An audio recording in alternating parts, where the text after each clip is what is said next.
Hello guys, welcome to my new video. कल भगवान जी पूरा दिन रात बारिश किया तो आज सुबह का मौसम इतना प्यारा कर दिया था। उसके बाद फिर मैं अंदर आके किया, मैंने ब्रश, अपना मुंह धुला और मम्मी की डांट सुनने के बाद मैं चली गई थी नहाने। नहा कर आने के बाद मैंने किया अपना स्किन केयर और इस टाइम मैं निविया के मॉइस्चराइजर से एकदम ऑब्सेस्ड हो चुकी हूँ, मुझे बहुत अच्छा लग रहा है। फिर मैंने अपने बालों को बांधा, उसके बाद फिर मैं चली गई थी पूजा करने के लिए।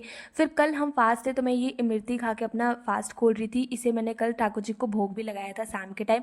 फिर उसके बाद भाई हम लोग अगर एक दिन फास्ट रहते अगले दिन मम्मी हमें इतना खाना देती है, मतलब कि मम्मी एक ही दिन फास्ट थे, एक ही दिन में इतना कैसे खा लेंगे।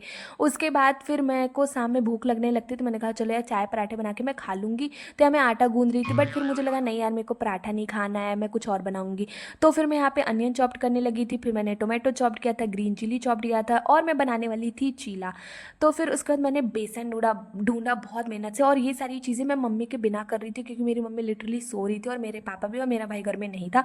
तो यहाँ पे मैं एक स्पून तो बेसन डाल देती हूँ, जैसे ही मेरे को दूसरा स्पून डालने को होता है भाई इसमें इतनी काली काली कीड़ियाँ थी ना, मेरे को दिखी, पता नहीं ये कीड़े क्या थे और ये बेसन था भी कि नहीं था मुझे नहीं पता।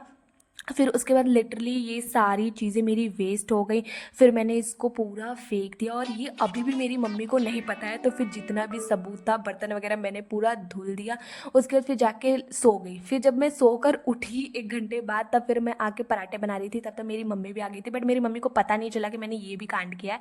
तो मैं मस्त यहाँ पे पराठे बना रही थी अपने लिए और मैंने लिटरली सिर्फ 2 या 3 पराठे बनाए थे और बाकी आटा मैंने वैसे ही छोड़ दिया था। और मेरी तबीयत थोड़ी ख़राब हो गई, मुझे जुकाम और सिर दर्द कर रहा है तो मम्मी मेरे लिए यहाँ पे काढ़ा बनाई थी। फिर मैंने इसको भुजिया पराठा चाय के साथ खाया। आज के लिए बस इतना ही, बाय।